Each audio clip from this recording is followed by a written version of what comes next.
Welcome students. इस video में हम बात करेंगे स्टाफिंग प्रोसेस में, स्टाफिंग चैप्टर में part number 5 recruitment process. Recruitment process पे internal recruitment and external recruitment, और रिक्रूटमेंट के अंदर इंटरनल रिक्रूटमेंट और एक्सटर्नल रिक्रूटमेंट के मेरिट्स एंड डीमेरिट्स या फिर लिमिटेशंस हम बात करेंगे। सबसे पहले बात करते हैं यहाँ पे रिक्रूटमेंट की डेफिनेशन क्या है। हमने पहले भी रिक्रूटमेंट की डेफिनेशन स्टाफिंग प्रोसेस में इंक्लूड करी थी। इस वीडियो में भी रिक्रूटमेंट की डेफिनेशन बताई गई है। एक प्रोसेस जिसमें हम आइडेंटिफाई करते हैं, अट्रैक्ट करते हैं, इंटरव्यूइंग करते हैं, सेलेक्टिंग, हायरिंग और ऑनबोर्डिंग एम्प्लॉयज़। जो एम्प्लॉयज़ हैं उनको रिक्रूट करना और जो एम्प्लॉयज़ की वैकेंसीज़ है उसको फिल करना यहाँ पे रिक्रूटमेंट प्रोसेस के अंदर। Then after we get a selecting process, selection process. तो रिक्रूटमेंट सिलेक्शन से जो पहला वाला प्रोसेस है हम इसको रिक्रूटमेंट प्रोसेस के नाम से जानते हैं। रिक्रूटमेंट प्रोसेस बेसिकली हम एक एप्लीकेंट्स की जो फॉर्म है, वैकेंसीज़ की जो फॉर्म है उनको फिल करने के लिए यहाँ पे करते हैं। और किसी भी कंपनी में जब वैकेंसीज़ अवेलेबल होती है तो उस समय कंपनी वैकेंसीज़ को फिल करने के लिए यहाँ पे रिक्रूटमेंट प्रोसेस को इंक्लूड करती है, जिसके अंदर हम हायरिंग करते हैं, आइडेंटिफाई करते हैं एम्प्लॉय को और उनमें से ही आइडेंटिफाई करके इंटरव्यूइंग करके फिर हम सेलेक्ट करते हैं। Then after selection process are consider. So इस तरीके से रिक्रूटमेंट भी यहाँ पे एक सोर्स, इंपॉर्टेंट सोर्स है और एक प्रोसेस माना जाता है। इंटरनल सोर्सेस ऑफ रिक्रूटमेंट, सबसे पहला सोर्स है इंटरनल और सेकंड है एक्सटर्नल। इंटरनल सोर्सेज यानी कि इंटरनली कैसे हम रिक्रूट करते हैं। फॉर एग्जांपल कोई वर्कर यहाँ पे वर्क कर रहा है या कोई एम्प्लॉय यहाँ पे ऑर्गेनाइजेशन में वर्क कर रहा है, तो उनको किस तरीके से हम रिक्रूट करें। फॉर एग्जांपल ट्रांसफ़र के थ्रू और प्रमोशन के थ्रू। दो पॉइंट है इसके, या तो ट्रांसफ़र करके रिक्रूट कर सकते हैं या फिर हम प्रमोशन उनका कर सकते हैं। प्रमोशन यानी कि एक तरीके से उनका स्टेटस लेवल यहाँ पे इंक्रीज़ कर देना। तो दोनों पॉइंटों के बारे में यहाँ पे हम पढ़ते हैं। सबसे पहले आता है ट्रांसफ़र, एक जॉब से दूसरी जॉब या one job to another job shifting करना एम्प्लॉय की, इसी प्रोसेस को हम ट्रांसफ़र कहते हैं। ड्यूटीज़ को चेंज करना, रिस्पॉन्सिबिलिटी को चेंज करना, वर्किंग कंडीशन को चेंज करना, ये भी ट्रांसफ़र के अंदर इन्वॉल्व होता है। और एक हॉरिजॉन्टल मूवमेंट होता है यहाँ पे एम्प्लॉय का, यानी कि एक तरीके से एक लेवल पे ही यहाँ पे ट्रांसफ़र होता है, एक डिपार्टमेंट से दूसरे डिपार्टमेंट में ट्रांसफ़र हो सकता है। सो इसमें कोई यहाँ पे स्टेटस लेवल नहीं बढ़ता, लेकिन जॉब यहाँ पे चेंज हो जाती है। तो वेरी इंपॉर्टेंट यहाँ पे कि जॉब चेंज हो जाती है, ये वर्ड इंपॉर्टेंट है। और टर्मिनेशन और इंडिविजुअल की जो प्रॉब्लम है उसको ख़त्म करता है। इंडिविजुअल किसी भी जॉब को करते करते एक जो उनकी मेंटल एबिलिटी है अगर वो ख़त्म हो जाती है तो उस दूसरी जॉब प्रोवाइड करके उनको मेंटल एबिलिटी को भी इंक्रीज़ करने में हेल्पफुल है। So transfer is a important source of internal recruitment. It involve shifting of an employ from one job to another. Second point, it may lead to changes in duties and responsibilities, working condition, etc. Third point, it is practically a horizontal movement of employees. And fourth point, it is helpful in avoiding termination and in removing individual problem. ये चार बातें इसके अंदर है कि employ की problems को, employ की जॉब प्रॉब्लम्स को, एम्प्लॉय की टर्मिनेशन को भी ख़त्म करता है और वेरी इंपॉर्टेंट रोल प्ले करता है किसी भी ऑर्गेनाइजेशन के अंदर। सेकेंड पॉइंट है इंटरनल सोर्सेस ऑफ रिक्रूटमेंट का, यहाँ पे प्रमोशन। अब प्रमोशन में यहाँ पे स्टेटस को चेंज करा जाता है, ट्रांसफ़र में जॉब को चेंज करा जाता है, प्रमोशन में जॉब के स्टेटस से नेक्स्ट स्टेटस यानी कि नेक्स्ट लेवल पे यहाँ पे शिफ्ट करा जाता है। So it leads to shifting an employee higher position carrying higher responsibility etcetera. ये शिफ्टिंग करता है एम्प्लॉय की, शिफ्टिंग ट्रांसफ़र में भी होती है, लेकिन एक पोजीशन चेंज करता है यहाँ पे, रिकॉग्निशन लेवल बढ़ा देता है, स्टेटस लेवल बढ़ा देता है, इंक्रीज़ करता है, हाई रिस्पॉन्सिबिलिटी को इंक्रीज़ करता है। सो हायर रिस्पॉन्सिबिलिटी इंक्लूड है यहाँ पे। एक शिफ्टिंग होती है, इसको हम कहते हैं वर्टिकली शिफ्टिंग। वर्टिकली शिफ्टिंग में यानी कि एक लेवल से नेक्स्ट लेवल पे इंक्रीज़ कर देना, इम्प्रूव करना। इसका रिजल्ट क्या होता है, मोटिवेशन लेवल बढ़ जाता है, सेटिस्फेक्शन लेवल यहाँ पे इंक्रीज़ हो जाता है एम्प्लॉय का। So it help to improve the motivation satisfaction level of employee. और नेक्स्ट यहाँ पे बता रखा है promotion at higher level may lead to chain of promotion at low level. यहाँ पे प्रमोशन हायर लेवल एम्प्लॉय के चेन को भी क्रिएट करता है, जो पहले लो लेवल से नेक्स्ट लेवल, फिर नेक्स्ट लेवल से हाई लेवल। सो एम्प्लॉय को सेटिस्फेक्शन मोटिवेशन देने में इम्पॉर्टेंट रोल प्ले करता है। प्रमोशन प्रोसेस शिफ्टिंग करने में एम्प्लॉय को हायर पोजीशन देने में सबसे इम्पोर्टेंट रोल प्ले करता है। प्रमोशन वर्टिकल शिफ्टिंग इंक्लूड करता है और एक तरीके से एक स्टेटस को इंक्रीज करता है एम्प्लॉय के। तो ये 2-4 बातें यहाँ पे है वो यहाँ पे प्रमोशन में इंक्लूड हम करते हैं। मेरिट्स क्या है यहाँ पे? मेरिट्स है इंटरनल सोर्सेज के। फर्स्ट पॉइंट मोटिवेट होता है employee improve their performance. Employees are motivated to improve their performance, यानी कि एम्प्लॉयज़ का अगर हम इंटरनल सोर्सेज का यूज़ करके ट्रांसफ़र या प्रमोशन करते हैं तो एम्प्लॉय एक तरीके से मोटिवेट भी होगा वर्क को करने के लिए और एक सेटिस्फेक्शन लेवल भी बढ़ेगा, जिससे वो अपनी परफॉर्मेंस को यानी कि वर्किंग कैपेसिटी को इम्प्रूव करता है। सेकेंड पॉइंट है promotion at higher level may lead to chain of promotion at low level. वही हमने प्रमोशन अगर करा जाता है तो लो लेवल से यहाँ पे क्रिएट होता है हाई लेवल में transfer. This motivator employee to improve their performance through learning and practice. अब हमने पढ़ा इम्प्रूव परफॉर्मेंस, लेकिन हमने यहाँ भी ये भी देखा है कि लर्निंग एंड प्रैक्टिस भी यहाँ पे क्रिएट करता है। It also simplify the process of selection placement, दोनों के प्रोसेस को सिंप्लीफाई करता है। ऑलरेडी जो वर्किंग कर रहे हैं एंटरप्राइज के अंदर उनको भी एक्यूरेटली इकोनॉमिकली डेवलप करता है। Transfer is a tool of training and employee for higher job. Higher job देने में भी इंपॉर्टेंट रोल प्ले करता है। ट्रांसफ़र जॉब सीखने में भी लर्निंग एंड प्रैक्टिस में भी इंपॉर्टेंट रोल प्ले करता है। जो वर्क कर रहे हैं कैंडिडेट्स ऑलरेडी वर्किंग में एंटरप्राइज के अंदर, उनका वर्क प्रोसेस भी एक्यूरेटली सही हो जाता है और इकोनॉमिकली भी सही रहता है। चीपेस्ट फॉर्म है इंटरनल सोर्स। यहाँ पे ट्रेनिंग देने की ज़रूरत नहीं रहती, ट्रेनिंग के कॉस्ट से बच जाती कंपनी, क्योंकि ट्रेनिंग देने के अंदर जो एक्सपेंसेस आते हैं उनको भी यहाँ पे बचा लेती कंपनी। तो that is very important merits of a internal sources.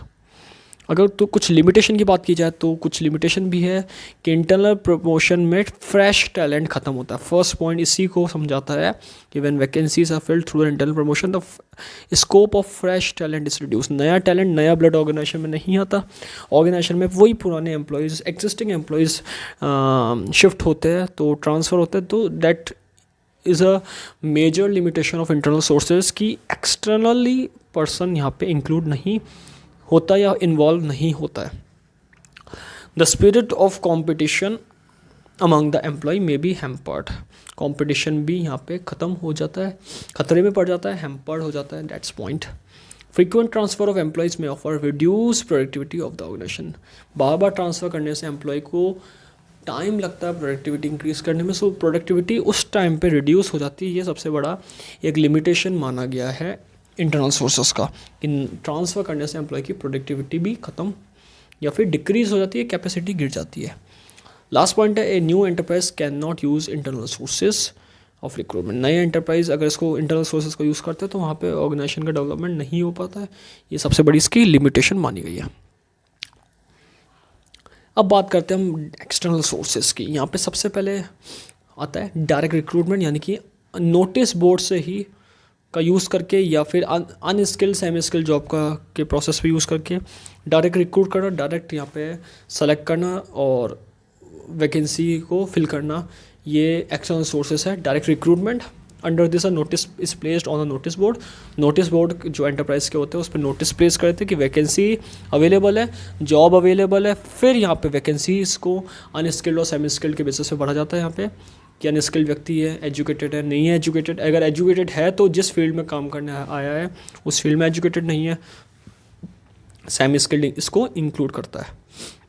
और ये मेथड बहुत ही कम एक्सपेंसिव वाला होता है rather then in comparison of another method. अगर दूसरे मेथड के कंपैरिजन में बात की जाए तो मेथड बहुत ही एक इनएक्सपेंसिव या चीपर मेथड कह सकते हैं इसको।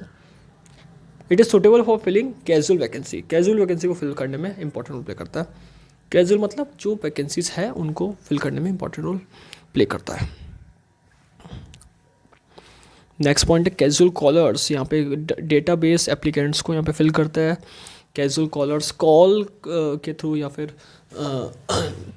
अलग अलग प्रोसेस जो होता है उनके थ्रू यहाँ पे जॉब फिल करी जाती है और जॉब सीकर्स इजीली वैकेंसीज़ को यहाँ पे फिल करते हो, प्रिपेयर भी करते हैं यहाँ पे, और कॉस्ट ऑफ रिक्रूटिंग वर्कफोर्स भी यहाँ पे ख़त्म हो जाता है कंपैरिजन टू अदर सोर्सेस। तो कैजुअल कॉलर्स में यहाँ पे डेटा लेकर एप्लीकेंट्स का उनको इनवाइट करा जाता है कि किस तरीके से आप हमारे ऑर्गेनाइजेशन में आइए और आप अपनी स्किल के अकॉर्डिंग वर्क को यहाँ पे गेट करिए। तो ये कैजुअल कॉलर यानी कि उनसे कम्युनिकेट करके, किसी भी सोर्सेज का यूज़ करके कम्युनिकेट करके उनको बुलाया जाता है। एडवर्टीज़मेंट सबसे इंपॉर्टेंट सोर्स है, जिसमें जनरली न्यूज़पेपर के अंदर एडवर्टीज़मेंट करा जाता है, या फिर है ना और दूसरे मैगजीन्स हो गए, या फिर other sources of sources of advertisement का यूज़ करके हम यहाँ पे एम्प्लॉयज़ को रिक्रूट करते हैं। So due to this information is about the organisation. इसमें सबसे बड़ा फ़ायदा एम्प्लॉय को होता है कि ऑर्गेनाइजेशन की जो इंफॉर्मेशन है वो भी यहाँ पे उनको मिल जाती है और जॉब के बारे में पता चल जाता है, और इसमें wider range of candidate cover होते हैं। ये सबसे बड़ा फ़ायदा है इसका। ये कॉस्टली तो है, लेकिन ये वाइडर रेंज ऑफ कैंडिडेट्स को भी कवर करता है, यानी कि बहुत बड़े लेवल पे कैंडिडेट्स को लेकर आता है, क्योंकि इसमें एडवर्टीज़मेंट हम करते हैं तो एडवर्टीज़मेंट में बाहर के व्यक्ति भी इंक्लूड होते हैं। नेक्स्ट पॉइंट यहाँ पे फोर्थ है एम्प्लॉय एक्सचेंज। एम्प्लॉयमेंट एक्सचेंज का मतलब ये होता है कि अनस्किल्ड और स्किल्ड जॉब से वो प्रोवाइड करना, एम्प्लॉयमेंट एक्सचेंज करना, पुराने एम्प्लॉयज़ को रिड्यूस करके नए एम्प्लॉयज़ को लेकर आना, जैसे गवर्नमेंट जॉब में होता है। यहाँ पे पर्सनली डिमांड सप्लाई करना किसी भी जॉब सीकर और एम्प्लॉयज़ के बीच में एम्प्लॉयमेंट एक्सचेंज होता है। यहाँ पे एक नोटिफिकेशन जारी करता है, और इसमें इन केसेस में बताया जाता है कि जॉब के अंदर एम्प्लॉयमेंट एक्सचेंज लॉ के अकॉर्डिंग लीगली करते हैं और सारे वर्क यहाँ पे फॉलो करते हैं। इसमें एम्प्लॉयमेंट को भी बढ़ावा दिया जाता है और एम्प्लॉयमेंट में टैलेंट भी आता है। एम्प्लॉयमेंट एक्सचेंज के अंदर सबसे इंपॉर्टेंट पॉइंट बता रखा है कि नए व्यक्ति को, फ्रेश टैलेंट को लेकर आते हैं जॉब रिक्रूटमेंट प्रोसेस के अंदर, और जॉब सीकर्स को भी आसानी रहती है कि जॉब को यहाँ पे फिल करने में, जॉब को ढूंढने में, सबसे अपनी स्किल के अकॉर्डिंग, जो अपनी इनकी स्किल होती है उसके अकॉर्डिंग।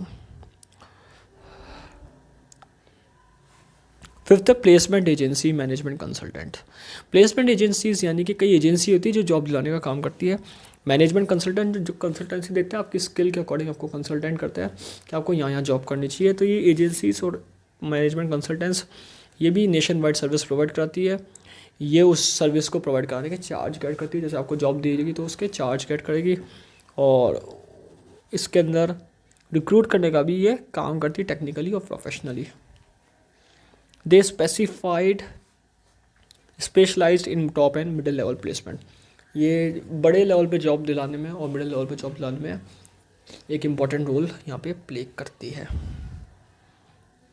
नेक्स्ट पॉइंट यहाँ पे बताया गया है कैंपस रिक्रूटमेंट। यहाँ पे कॉलेजेस और इंस्टीट्यूट में जैसे कंपनीज या फिर जाती है, कंपनीज के वर्कर यहाँ पे जो हायर्स जाते हैं और रिक्रूट करते हैं वो प्रोफेशनली और मैनेजरल जॉब्स को।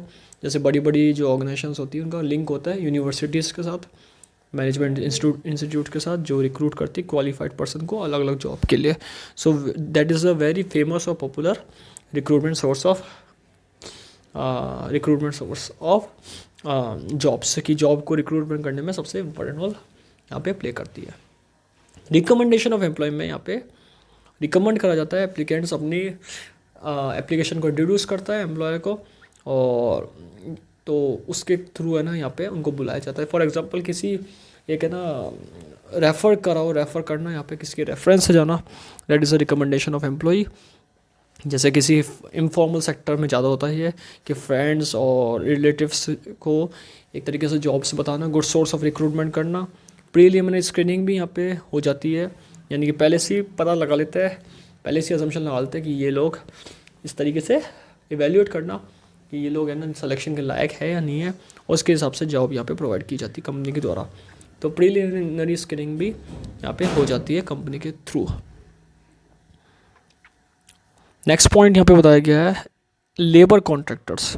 कॉन्ट्रैक्ट होते हैं लेबर के साथ कॉन्ट्रैक्ट के अकॉर्डिंग जॉब दी जाती है। अनस्किल्ड वर्कर्स के लिए फेमस है ये प्रोसेस, और इसके अंदर लेबर कॉन्ट्रैक्टर्स को एक प्रॉपर टाइम के लिए वर्क दिया जाता है और एक कॉन्ट्रैक्ट दिया जाता है जिसमें वो कॉन्ट्रैक्ट को पूरा करते हैं, और एक तब तक वो ऑर्गेनाइजेशन के एम्प्लॉयज़ भी माने जाते हैं। तो लेबर फैक्ट्री सिस्टम जो होता है उसके अंदर ज़्यादा फेमस रहता है।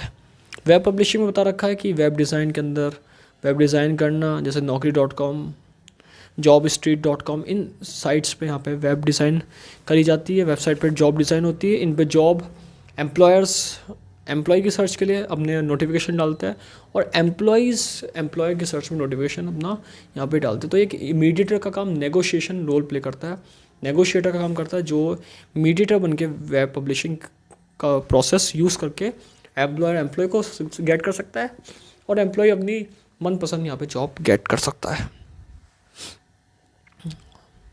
लास्ट पॉइंट है एडवर्टाइजिंग और टेलीविज़न के थ्रू एडवर्टाइजिंग करना। ये बहुत आज के टाइम में एक तरीके से अच्छा प्रोसेस भी है, और टेलीकास्टिंग में वैकेंट जो पोस्ट है ओवर टेलीविज़न इंक्रीज़ भी होता है, और पूरे वर्ल्ड वाइड यहाँ पे ये डिटेल देता है कि जॉब किस तरीके की है, ऑर्गेनाइजेशन किस नेचर की है, तो लॉट ऑफ डिटेल प्रोवाइड करता है। लेकिन इसकी सबसे बड़ी लिमिटेशन है कॉस्ट यहाँ पे रहती है इसकी ज़्यादा। So the detail requirement of job is publicised along with the profit of the organisation. यहाँ ऑर्गेनाइजेशन का प्रॉफिट भी होता है, और टेलीविज़न के थ्रू यहाँ पे जॉब की एडवर्टाइजिंग भी हो जाती है। मेरिट्स क्या है यहाँ पे एक्सटर्नल सोर्स ऑफ रिक्रूटमेंट के? Qualified personal, first point, management एक क्वालिफाइड और ट्रेंड पर्सन को गेट कर लेता है रिक्रूटमेंट प्रोसेस का यूज़ करके।